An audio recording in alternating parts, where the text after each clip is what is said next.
Atau bopak umpamanya dia mengatakan dirinya ganteng, dia cerita bahwa banyak cewek yang suka sama dia, itu kan berdusta, Ustaz. Iya kan? Saat ini film itu diputar, itu jariahnya seperti apa tuh, Ustaz? Nah, ini mohon maaf lahir batin, Ustaz. Saya belum paham yang tadi Pak Ustadz bilang apa wasaah apa wasi. Oh, lo jangan nyampur. Agama lo beda lo. Wasaah apa? Sambil bercanda apa tadi gitu. Pak Ustadz lupa ya, nanti saya jelasin lagi. Apa tadi? Wasaah kalau nggak salah. Nggak tahu, ujang adanya kali.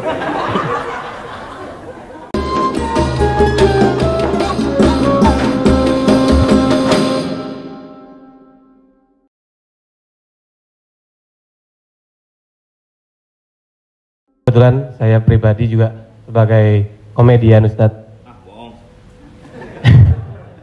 Dan mewakili teman-teman semua, kakak-kakak, abang-abang semua, kita di panggung itu selalu menghibur. Namun ketika momen ada sesuatu yang harus kita keluarkan, kadang menjatuhkan orang. Mulai dari fisik, mencela dan lain-lain. Yang saya mau tanyakan, apakah dengan niat kita menghibur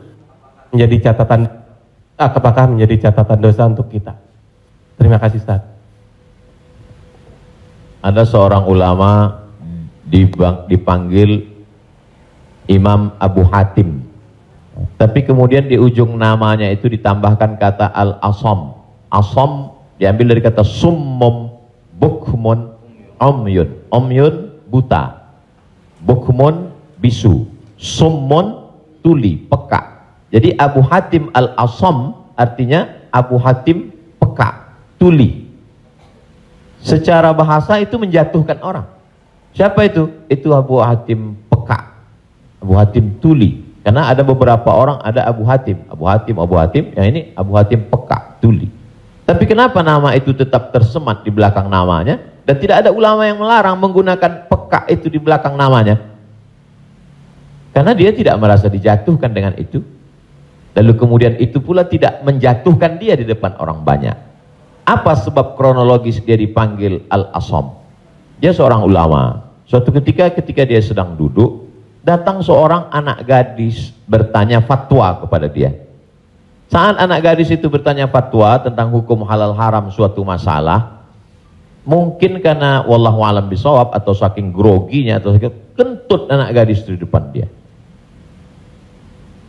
Dia ingin menjaga marwah, harkat, martabat anak gadis ini supaya jangan sampai merasa malu, maka dia diam, pura-pura nggak dengar. Akhirnya anak gadis itu nggak jadi malu, pulang dan dia cerita ke orang lain. Aku tadi mengalami begini dan aku kentut di depan Imam Abu Hatim. Terus apa komen dia? Ternyata Abu Hatim itu peka. Dipanggil orang Abu Hatim Al-Asam, peka. Sampai akhirnya setelah anak gadis itu meninggal, Imam Abu Hatim Al-Asam panjang umurnya, meninggal anak gadis itu, barulah Abu Hatim mengatakan, aku sebetulnya nggak peka, hanya ingin menjaga kehormatan dirinya. Jadi kisah Abu Hatim Al-Asam dapat kita pahami dua makna. Satu sisi ada saatnya kita menjaga kehormatan orang sampai mati dia. Tapi ada satu sisi kalimat yang nampaknya menjatuhkan sebenarnya tidak menjatuhkan selama kita masih saling paham, saling memahami, saling mengerti. Ada kata-kata yang mungkin kita gunakan tapi menjatuhkan dia. Padahal sepertinya pujian. Tapi ada kata-kata yang sepertinya. Jadi kalau sudah saling memahami, orang pun mengerti, maka dia tidak menjadi suatu celaan. Ya ayyuhalladzina amanu, hai orang beriman, ijtanibu katsiran minadh-dhann, jauhilah prasangka buruk, inna ba'dadh-dhanni itsmun, wala tajassasu, jangan mencari-cari kesalahan orang, wala yaghtab ba'dukum ba'dha, jangan ribah membicarakan aib orang lain, la talmizu bil alqab, janganlah kamu menggunakan gelaran-gelaran yang jelek. Bukankah tuli itu gelaran yang jelek? Iya. Tapi saat itu digunakannya bukan untuk menjatuhkan, dan mereka saling memahami tentang hal itu. Wallahu a'lam bishawab. Baik Ustaz, satu pertanyaan seputar dunia entertain. Ketika orang memerankan misalnya, mohon maaf lahir batin, main film seks, selama film itu diputar terus, sementara orangnya udah hijrah, Dan saat ini film itu diputar. Itu jariahnya seperti apa tuh Ustaz? Nah, ini mohon maaf lahir batin Ustaz. Hah? Nonton sama bini gue berdua.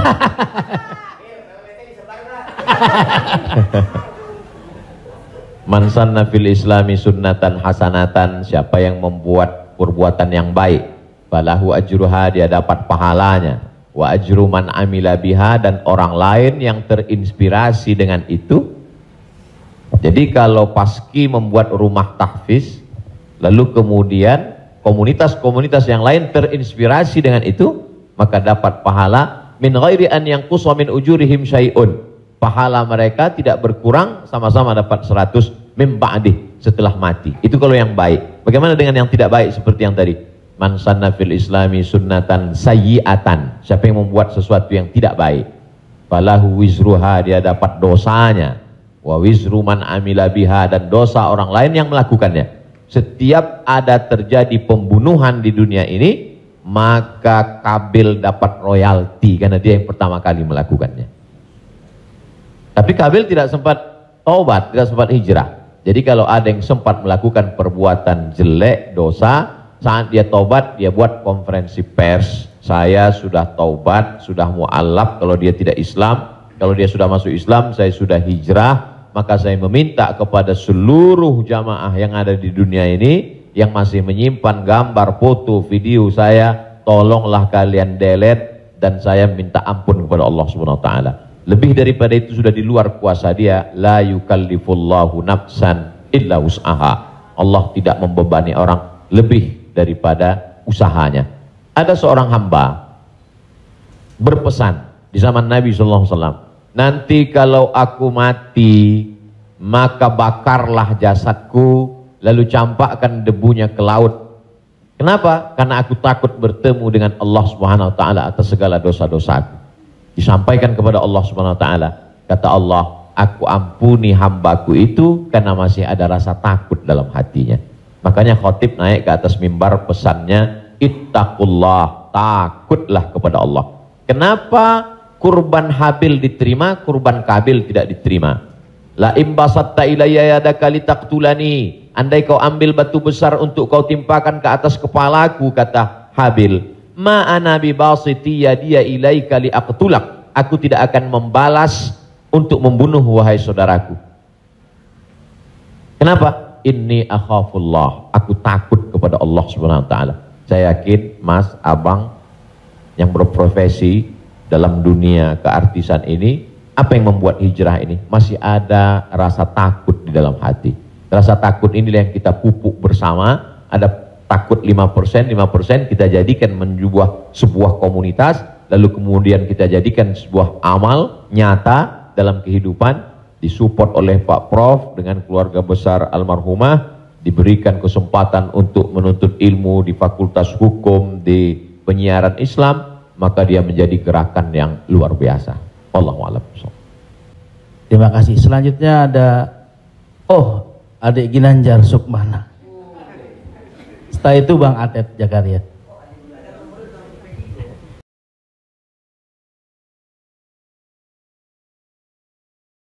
Terima kasih Bang Tola, Tobek Lala. Ustadz, tadi Ustadz cerita bahwa Rasulullah juga bergurau, tapi gurauannya itu tidak pernah berdusta, dan itu yang tidak boleh, kata Rasulullah. Sementara teman-teman pelawak, sadar atau tidak sadar, lawakannya itu banyak berdustanya juga Ustaz. Cari-cari, mengada-ada kan, karena memang tujuannya untuk membuat orang tertawa. Tapi kalau saya kan, maaf, saya bukan pelawak, saya peragawan Ustaz. Jadi peragawan pakaian anak-anak. Jadi saya dengar dusta kan gitu ya. Contohnya kayak tadi gitu, atau Bopak umpamanya dia mengatakan dirinya ganteng, dia cerita bahwa banyak cewek yang suka sama dia, itu kan berdusta Ustaz. Iya kan? Fitnah kan? Kita Willy. Enggak, tapi kalau soal ketampak. Jadi mohon dijelaskan kembali oleh Ustadz Abdul Somad batasan bagaimana di dalam melawak yang tidak boleh berdusta, sehingga kalau memang ternyata pelawak tidak boleh berdusta dalam melawakannya, mungkin saya sedang pikir-pikir dulu untuk melanjutkan profesi ini Ustaz. Saya takut masuk neraka. Terima kasih Ustaz. Assalamualaikum warahmatullahi wabarakatuh. Ada saatnya kita berilustrasi, menceritakan suatu kisah. Jadi sebetulnya para penulis novel Islam pun dia sebenarnya kisah itu ada juga yang fiktif atau dicampur antara nyata. Bahkan Buya Hamka menulis kisah campuran antara tenggelamnya kapal Panderwick adalah campuran antara nyata dan fiksi. Apakah ketika orang bercerita tentang fiksi itu dia berdusta? Tidak.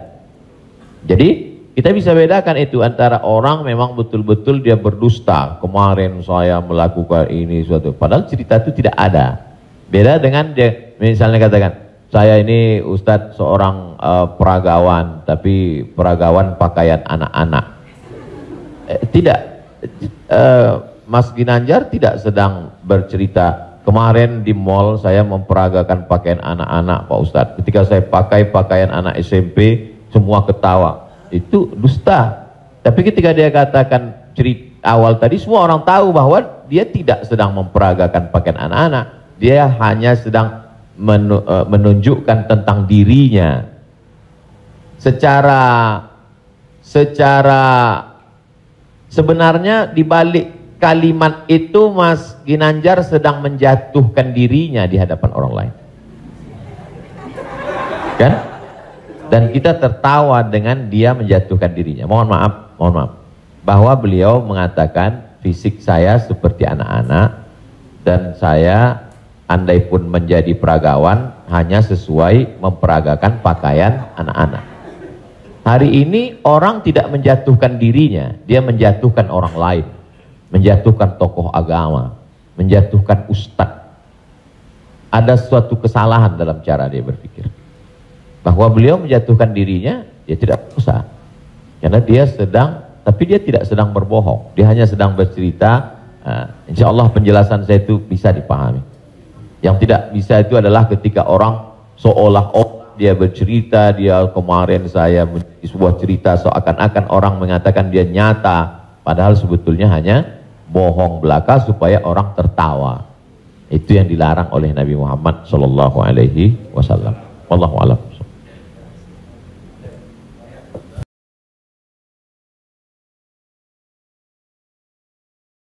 Saya Ted Zakaria Ustaz. Saya pernah ketemu Ustaz di airport waktu itu mau berangkat umroh. Yang saya ingin mohon penjelasan dari Ustaz. Sekarang ini banyak pelawak-pelawak yang ikut ceramah juga. Pelawak sekarang ini dibutuhkan di mana-mana buat ikut ceramah. Padahal kalau kita lihat pelawak itu kemampuannya sangat minim, bahkan sudah menjual dengan harga yang mahal. Mohon penjelasannya Pak Ustadz, di mana bolehkah seorang pelawak itu melucu atau melawak di dalam satu ceramah? Nah, kita lihat yang namanya pelawak ini sekarang menjadi daya tarik sebelum ustadznya yang asli itu datang. Saya sendiri umpamanya berapa kali ngikut Raja Dangdut kemana, saya jadi bemper biasa di depan. Tapi saya mengingat bahwa ilmu saya belum sampai ke situ.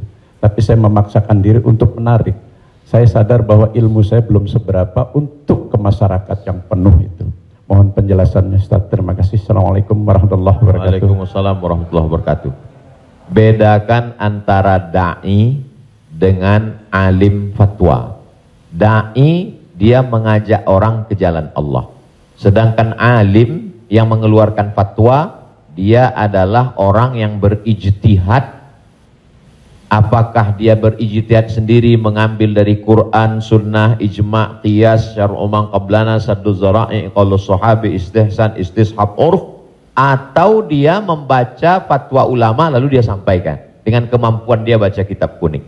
Jadi jangan kita pukul rata. Jadi jangan nanti ketika ada di antara sahabat-sahabat dari Paski mengajak orang sholat, ngajak puasa sunat, lalu kemudian di antara kita, ngapain ente ngajak-ngajak saya sholat? Ente kan bukan ustadz. Padahal mengajak orang berbuat baik adalah kewajiban kita semua. Nahnu du'an qabla kulli syai'. Sebelum jadi apapun, tugas utama kita adalah mengajak orang berbuat baik. Kuntum khaira ummah, kalian umat yang terbaik.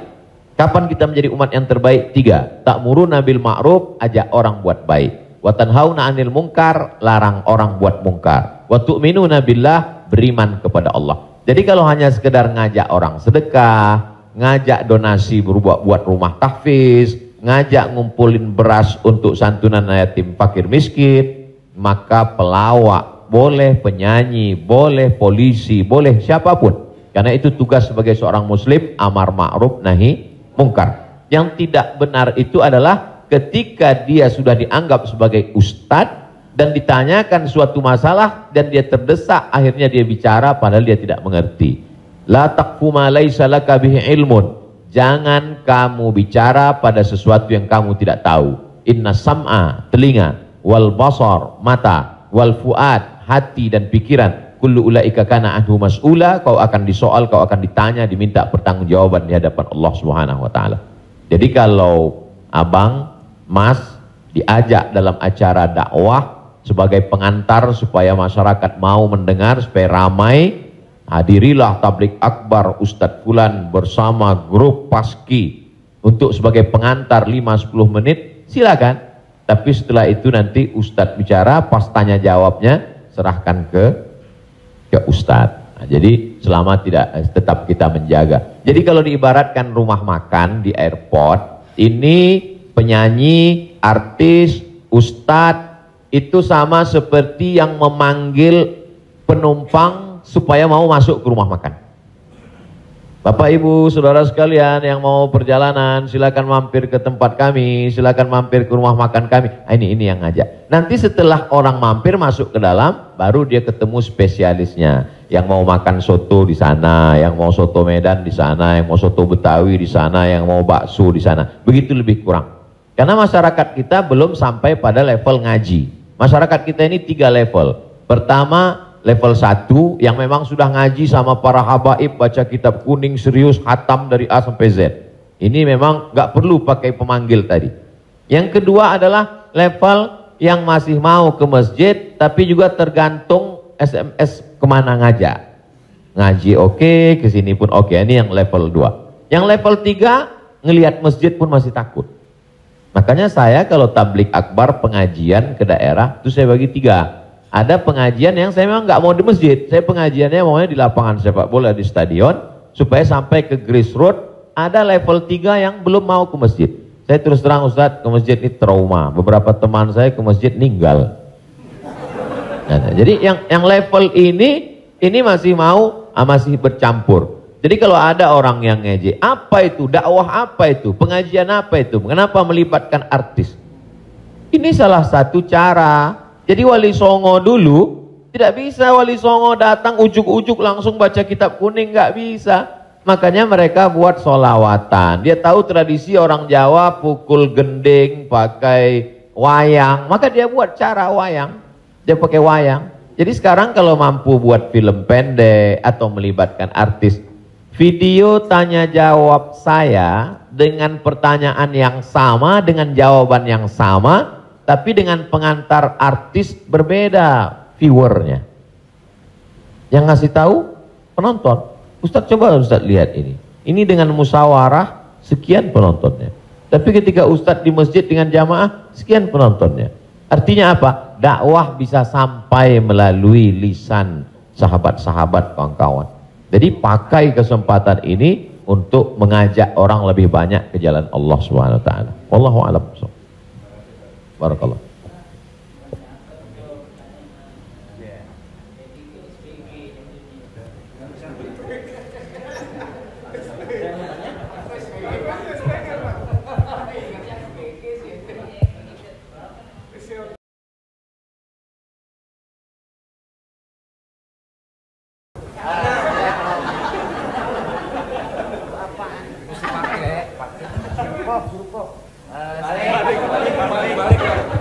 Saya belum ya, saya belum paham yang tadi Pak Ustadz bilang apa wasaah apa wasi.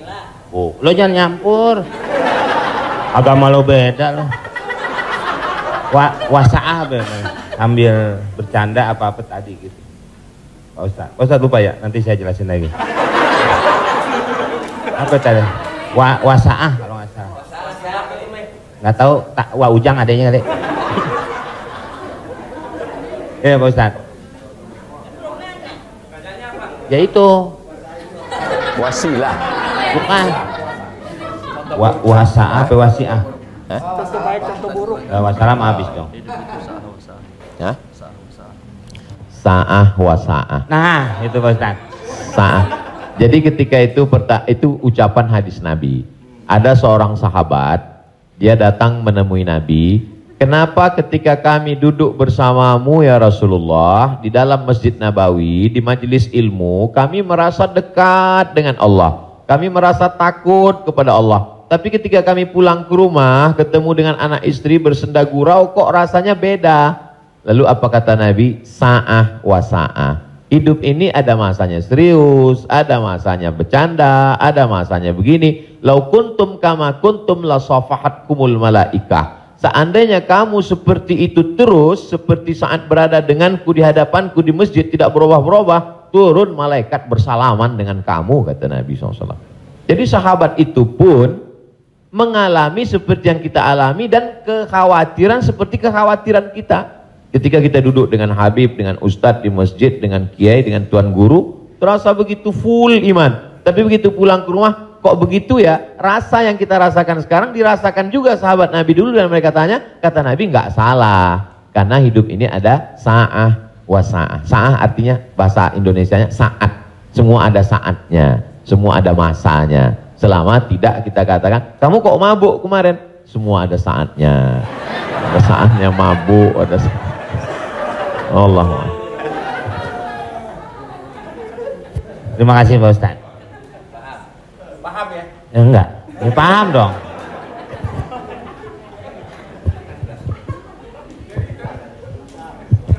Mungkin dari sini ada.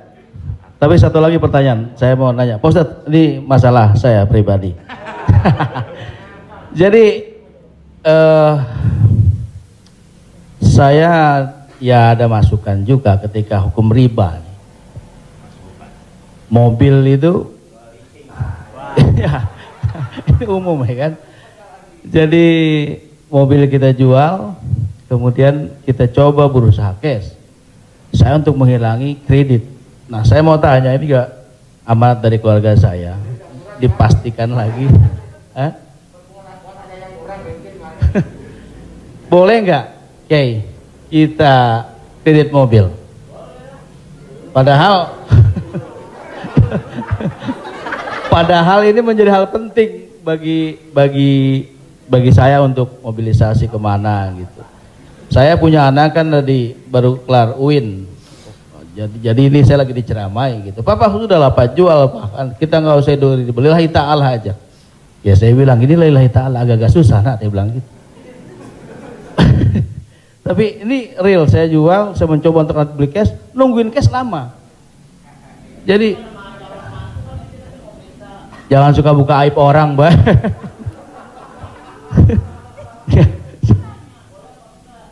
Ya, udah tadi ini dulu belum kelar. Jadi boleh nggak saya riba, Oke. Sorry, boleh nggak kredit mobil itu?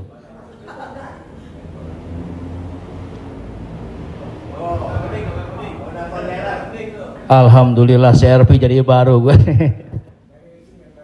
Buka Google, ada tulisan saya di situ. Nanti Bapak, Ibu, Abang, Mas share ke teman-teman. Buka Google, tulis di situ Somat Morocco, SOMADMOROCCO, Somat Morocco, SOMADMOROCCO, Somat Morocco, spasi kredit, sudah enter. Somad Maroko spasi kredit, tulisan yang paling atas kredit, ada tanda tanya, ASKA. Di situ jawaban. Saya sudah tulis tentang masalah kredit ini.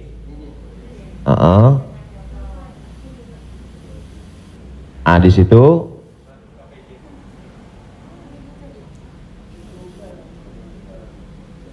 Nah, bisa dibaca. Bisa bahasa Arab, Ustaz. Ada terjemah Mas Komeng, terjemah di bawah. Terjemah di bawahnya. Terjemah di bawah. Majma' Al-Fiqih Islami membolehkan jual beli dengan tempo. Dah? Membolehkan jual beli dengan tempo, jangka waktu, garis miring kredit pada konferensi ke-6 yang dilaksanakan di Jeddah pada tahun 1990 dalam keputusan tersebut. Jadi jual beli dengan tempo kredit itu boleh. Bawah, ini penjelasannya. Yang bawah langsung bahasa ke jawaban. Jual beli kredit itu tidak ada keberatan di dalamnya, boleh jika waktu dan tambahannya diketahui. Dibayar dalam waktu 2 tahun. Dibayar dalam harga 200 juta. Dicicil 1 bulan 15 juta misal, 10 juta, 12 juta. Meskipun harga kredit lebih mahal daripada kontan. Karena penjual dan pembeli sama-sama mendapat manfaat. Penjual mendapat manfaat tambahan harga dan pembeli mendapat manfaat tempo jangka waktu. Disebutkan dalam Sahih Al-Bukhari. Apakah di zaman Nabi ada kredit? Ada. Dalam Sahih Bukhari, Sahih Muslim, bahwa barirah itu manusia. Waktu itu masih boleh jual manusia, hamba sahaya. Bahwa barirah dijual oleh tuannya dengan cara kredit selama 9 tahun. 1 tahunnya dibayar 40 dirham. Ini menunjukkan bolehnya jual beli kredit. Kesimpulannya, uang dengan barang boleh, tapi uang dengan uang riba. Prof, saya pinjam uang 200 juta. Nanti saya bayar 220. Haram, riba. Tapi ketika saya beli mobil, Prof, saya cicil tiap bulan, maka lunas dalam waktu 1 tahun, itu tidak riba karena akadnya uang dengan barang. Yang jadi masalah ketika kita pergi ke dealer untuk beli mobil, kita katakan kita tidak punya uang cash, dia tidak mau langsung transaksi dengan dia, tapi dia akan libatkan pihak ketiga, penyedia keuangan. Pada akhirnya transaksi kita adalah uang dengan uang. Uang dengan uang, bukan uang dengan barang. Lalu apa solusinya? Pergi ke bank syariah. Kenapa di bank syariah uang dengan barang? Assalamualaikum, waalaikumsalam. Bank syariah, saya mau beli mobil. Terus mau pinjam uang. Kata bank syariah, kami tidak melayani peminjaman uang dengan uang. Karena uang dengan uang berbunga haram. Bapak sebetulnya mau beli apa? Mau beli mobil. Kata orang bank syariah, mobilnya kami beli. Bank syariah membeli mobil. Setelah itu bank syariah menjual mobil itu ke kita. Maka akadnya kredit sama seperti barirah dibeli pada zaman Nabi, kredit 9 tahun. Jadi akadnya adalah uang dengan barang. Begitu. Allahu a'lam. Ya alhamdulillah. Beli lagi, saya lebih kembali lagi pakai syariah. Selanjutnya siapa yang mau bertanya? Silakan umum sekarang.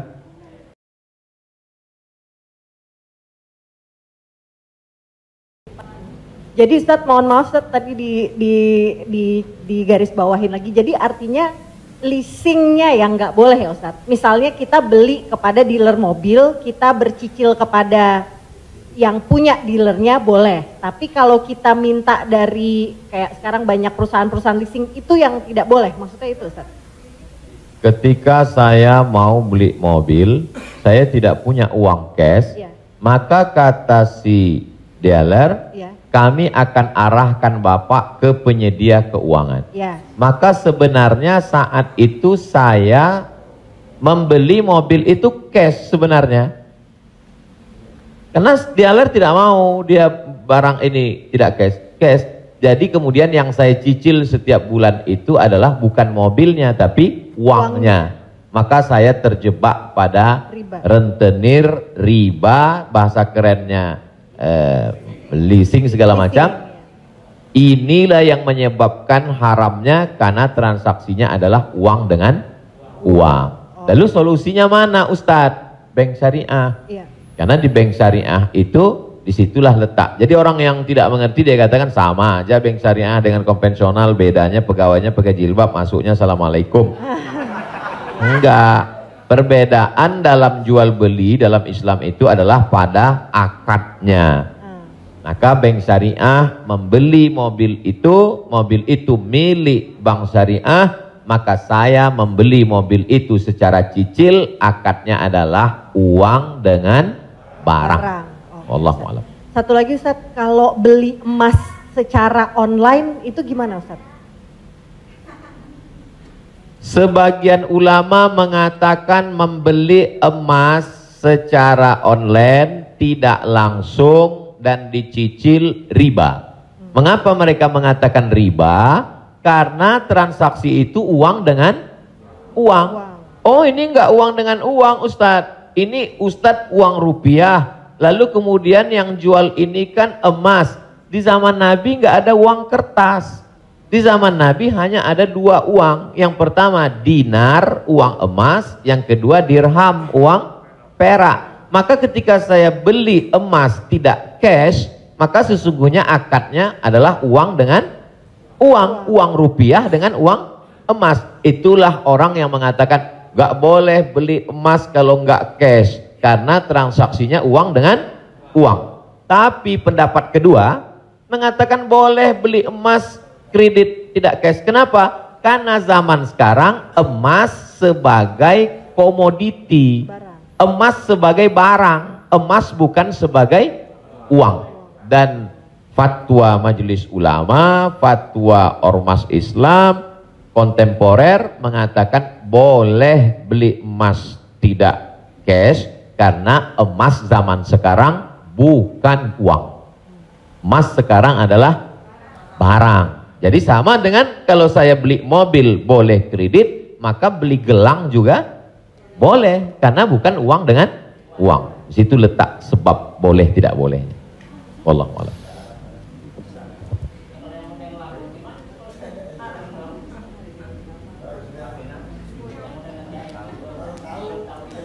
Yang sudah banyak-banyak taubat nasuha, sholat sunat, istighfar. Kalau sedang dalam proses bisa dibom, ada aset yang bisa dijual untuk ngebom supaya selesai, juallah.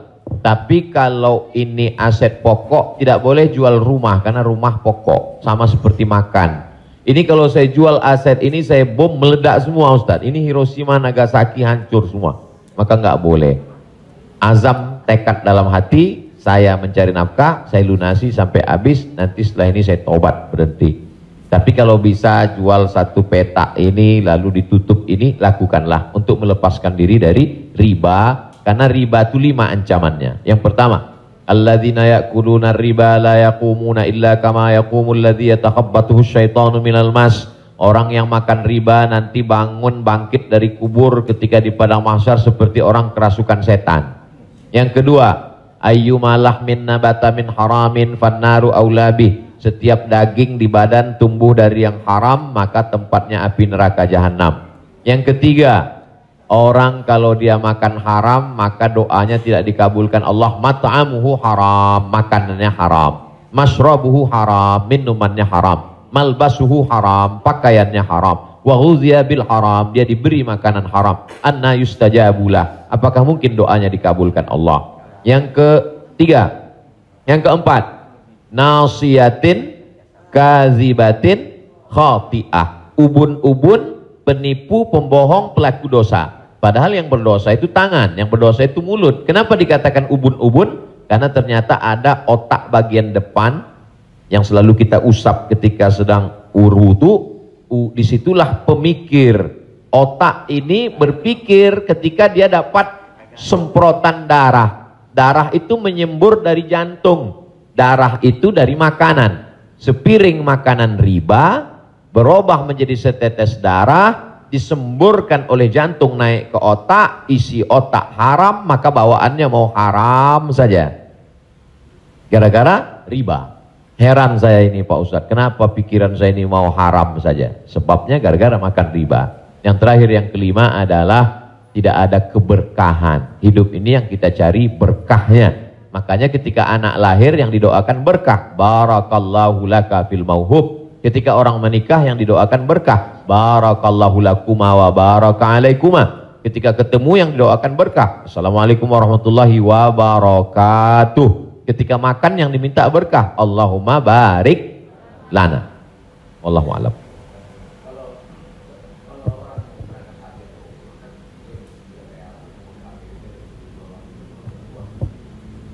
Transaksi uang dengan uang boleh dengan syarat yadan biadin, langsung cash. Maka ketika sampai di Makkah, saya keluarkan uang rupiah, saya katakan saya mau beli rial, langsung cash, boleh. Begitu juga membeli dolar. Saya sampai ke Maroko, saya beli dirham. Maka pemerintah Saudi Arabia tidak akan bisa mengizinkan buka money changer, uang, pertukaran uang ini kalau tidak ada fatwa dari ulama. Mereka amat sangat ketat. Jadi boleh tukar ini selama dia langsung dan cash di tempat itu, langsung jadi. Wallahu a'lam. Ustaz, Assalamualaikum. Ustaz, saya mau nanya Ustaz, berkaitan dengan kredit tadi, ada juga selain kredit namanya gadai Ustaz. Gadai, tahu gadai Ustaz ya? Kalau nggak tahu saya jelasin. Biasanya zaman sekarang gini Ustaz, orang punya kendaraan, kemudian karena nggak punya uang digadaikan mobilnya misalnya sama orang itu. Itu termasuk itu riba atau gimana? Kalau gadai seperti itu. Imam yang paling tua di antara imam yang 4 itu namanya Imam Hanafi. Meninggal tahun 150 Hijrah. Suatu ketika dia berdiri di depan rumah orang. Ada panas terik, dia berdiri di depan rumah orang. Padahal di depan rumah itu ada atapnya dan ada pohon kayu. Lalu orang bertanya kepada Imam Hanafi, Imam Hanafi, kenapa kamu tidak mau berlindung di bawah atap yang punya rumah itu? Dan kenapa kamu tidak mau berlindung di bawah pohon kayu? Kan lebih baik berlindung daripada kena panas. Apa kata dia? Saya meminjamkan uang pada orang ini dengan sistem gadai, maka saya tidak mau mengambil keuntungan dari dia. Ayyuma lahmin kullu qardin jarra naf'an fahuwa riba. Setiap gadai pinjaman kalau kita ambil manfaat maka itu berarti riba. Tidak mau bernaung di bawah atap rumahnya karena itu dianggap sebagai manfaat. Jadi manfaat tidak hanya sebagai uang tapi juga manfaat sampai sekecil itu dia menjaga dirinya. Jadi gadai dalam Islam hukumnya boleh tapi jangan ambil manfaat dari gadai. Yang terjadi sekarang adalah orang mengambil manfaat dari gadai. Saya punya uang. Lalu kemudian ada orang mau pinjam uang. Saya tidak percaya dengan dia. Ustadz pinjam uang 100 juta. Saya nggak percaya. Kalau Ustadz nggak percaya, ini sawah saya 1 hektar. Ketika dia kasih sawahnya ke saya, maka sawah itu cukup sebagai jaminan. Tapi yang dilakukan orang sekarang adalah sawah itu dia tanam padi, dia ambil hasilnya. Hasilnya itu riba. Maka sekarang orang kaya makin kaya, yang miskin makin miskin. Bagaimana dia mau bisa menebus uangnya, orang sawah dia dipakai terus dan uangnya diambil. Maka yang punya uang makin kaya, yang minjam makin miskin. Padahal dalam Islam mestinya cukup suratnya saja dipegang. Kamu kalau mau garap sawah ini garaplah, nanti bayar hutangmu. Itu akhlak dalam Islam. Akhlak itu yang dihilangkan oleh riba. Riba ini sangat kejam. Allahu a'lam.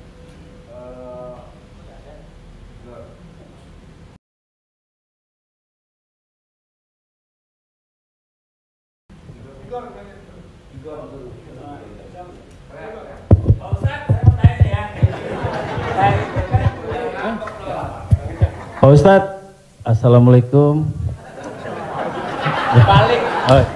Assalamualaikum warahmatullahi wabarakatuh Pak Ustadz. Saya ini pernah Islam, balik ke Kristen, balik lagi ke Islam lagi. Itu gimana itu ceritanya Pak Ustadz?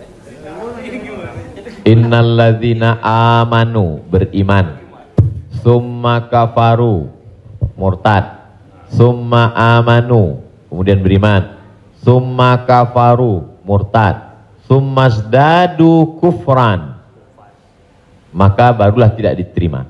Jadi kalau Islam setelah itu dia murtad, balik lagi ke Islam, maka dia diterima. Amanu, summa kafaru, summa amanu, summa kafaru, summa zdadu kufran. Nah, ini baru tidak diterima. Nah, sebab itu mudah-mudahan Bang Tigor istiqomah dalam iman dan Islam.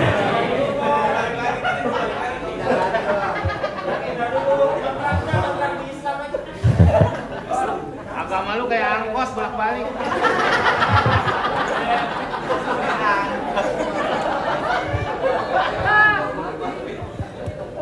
Tapi saya sudah tetap sekarang. Amin. Insya Allah. Saya udah umroh, Ustaz. Jadi Insya Allah. Jadi balik Bang, ke jalan yang benar. Insya Allah. Jadi Bang Topik, kajian paski mungkin kerjasama dengan musyawarah supaya terus, atau kalau tidak ingin satu majelis, ustadznya nanti setelah di sana pagi misalnya, sore di paski. Kemudian ngaji ini, kalau sekedar ngaji kita nggak ada tantangan, mesti ada sosialnya. Misalnya ngumpulin beras. Jadi saya sendiri tidak hanya sekedar ngaji, saya khususkan hari Jumat kedua setiap bulan, saya di Pekanbaru, hari Jumat khutbah Jumat, habis itu bagi beras ke masyarakat pelosok yang sulit. Lalu siapa yang menjadi relawannya? Yaitu relawan-relawan baik Subuhan, mantan petato, kemudian hijrah, pemuda hijrah. Karena kalau cuma ngaji, orang tidak ada tantangannya. Jadi saya ingin ke depan paski ngaji, kemudian ada gerakan dakwah, kemudian ada gerakan sosial, buat rumah tahfiz, lalu kemudian tidak hanya uang dari komunitas saja, buat yayasan, kami membuka rumah tahfiz gratis untuk yatim dan segala macam, kirim ke nomor rekening berikut ini, pasang pancingnya, Allah Ta'ala memberikan. Belajar kita dari yang dilakukan oleh almarhumah, 250 yatim 40 tahun, Prof. 43 tahun bisa tidak putus. Inspirasi. Jadi kalau mau, maka kita bisa ikuti jejak. Sehingga kita, jadi kelanjutan itu, maka Bang Tigor dan abang yang lain, dia akan terpacu terus untuk datang setiap kajian pekanan, lalu kemudian memperbaiki tahsin bacaan Qur'annya, lalu kemudian meluruskan kajiannya, kemudian ada konsultasi dengan ustadz, tanya jawab dan lain sebagainya. Wallahu a'lam.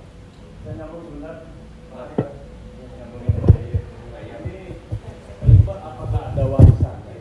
Karena kalau kita dengar dalam satu, kalau kita melayat, sering orang bilang kalau almarhum atau almarhumah punya utang piutang berhubungan dengan keluarga, sedangkan kita nggak tahu bahwa itu adalah riba, apakah termasuk warisan itu dosanya? Terima kasih. Tidak boleh harta warisan dibagi sebelum dilakukan dua hal. Yang pertama, mim ba'di wasiyatin, keluarkan wasiat. Wasiat hanya sepertiga total harta.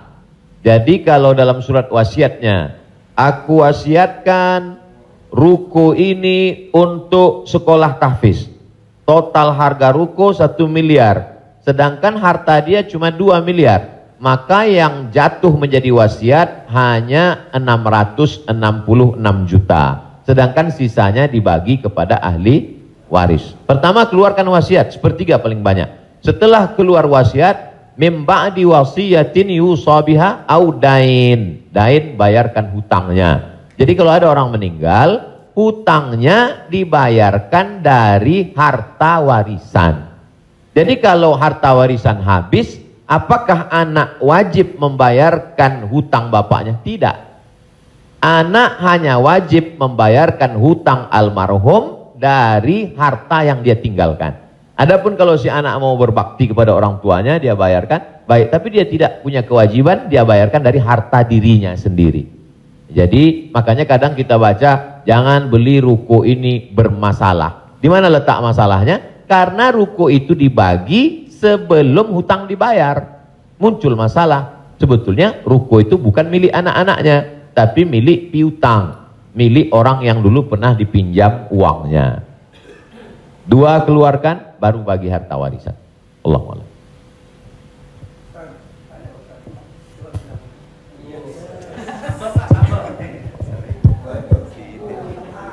Terima kasih Pak Ustadz. Saya mau tanya tentang peminjaman uang.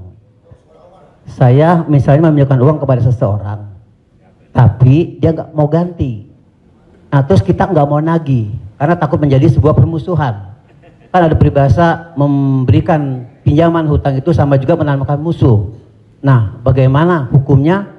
Apakah ini harus ditagih sama kita ataukah dibiarkan? Terima kasih Pak Ustadz. Assalamualaikum warahmatullahi wabarakatuh. Waalaikumsalam. Ayat yang paling panjang dalam Al-Quran, 1 halaman penuh, Al-Baqarah 282. Bukan tentang haji, bukan tentang puasa, tapi tentang perjanjian hutang piutang. Ya ayyuhalladzina amanu, wahai orang beriman, idza tadayantum bidainin, kalau kamu menjalin transaksi hutang piutang ila ajalim musamma, sampai batas waktu limit tertentu, faktubuh, tulislah. Wal yaktub bainakum katibun bil adli, hendaklah ada seorang penulis yang menulis dengan adil. Wastashhidu syahidaini min rijalikum, ada 2 orang saksi. Antadil, kalau tidak ada 2 orang laki-laki, wa maraat, 1 orang perempuan, wa maraatani, 2 orang perempuan. Antadilla ihdahuma fatudzakkira ihdahumal ukhra. Sedetil itu dalam Al-Quran. Jadi kalau saya menagih hutang, sesungguhnya bukan saya sedang mencari musuh, tapi menyelamatkan dia supaya dia dan anak cucunya jangan sampai makan haram. Kalau dia tidak sanggup, ayat yang kedua, fanaziratun ila maisarah, kasih sampai batas waktu dia lapang. Kamu bisa bayar kapan? Insya Allah 1 Mei Pak Ustadz. Tahun berapa? Tahun 2022. Oke, insya Allah Mei 2022 lapang. Tidak juga dia sanggup membayar, lebih banyak minyak kita nagih daripada uang yang mau ditagih. Masuk ayat ketiga. Wa antasaddaqu khairul lakum, kamu sedekahkan lebih baik. Aku sudah capek, asam uratku naik, asam lambungku kumat, kau ambil aja lah ini. Wa antasaddaqu khairul lakum, kau sedekahkan lebih baik. Yang menghafal ayat ini yang memberi pinjaman, bukan yang minjam. Sekarang yang menghafal ayat ini yang minjam. Ketika kita tagih, kapan kau bayar? Dibilangnya, wa antasaddaqu khairul lakum, kalau kau sedekahkan lebih baik. Allahu akbar.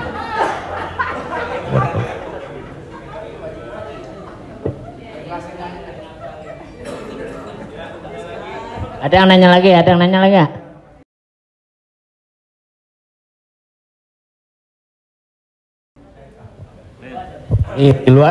Di luar utang piutang. Saya mau tanya ini Pak Ustadz, kan kalau ada teman yang ulang tahun, kita suka bilang selamat ulang tahun, kita doakan semoga panjang umur. Sementara yang namanya ajal tidak bisa meleset 1 detik, tidak boleh kurang dari 1 detik, tidak boleh lebih dari 1 detik. Lalu bagaimana kita percuma kita berdoa seperti itu dong Ustadz? Iya kan? Ya itu, enggak ya? Terima kasih Ustadz. Man ahabba ayyubsatalahu fi rizqihi, siapa yang mau dilapangkan rezekinya, wa yunsa'alahu fi atharihi, mau dipanjangkan umurnya, falyasil rahimahu, hendaklah dia menyambung tali silaturahim. Katanya dengan silaturahim umur bertambah. Padahal dalam ayat Quran, idza jaa ajaluhum, kalau ajal sudah sampai, la yastakhiruna sa'atan, tak bisa ditunda walau sesaat, wa la yastaqdimun, tidak bisa dimajukan walau saat. Apakah kontradiktif antara ayat dengan hadis dengan doa dari Mas Dery bahwa umur bisa bertambah? Tidak kontradiktif. Lalu yang kontradiktif itu apa? Pemahaman kita. Dijawab oleh Syekh Muhammad Mutawalli Asy'arawi, ulama besar dari Al-Azhar Kairo Mesir. Nama kitabnya Fatawa Al-Kubra, fatwa-fatwa besar. bahwa umur tidak ditambah, tapi doa panjang umur dan bersilaturahim panjang umur itu maksudnya kualitas umurnya bertambah. Ada orang yang umurnya 40 tahun, tapi hafal Quran, berzikir, diisi dengan wakaf, infak, sedekah. Ada 40, rumah, warung jatuh mati. Jadi yang dimaksud kita doakan, semoga Mas Dery dan semua paski kita semua panjang umur. Maksudnya umurnya berkualitas, berisi. Itu. Wallahu a'lam. Boleh? Ya.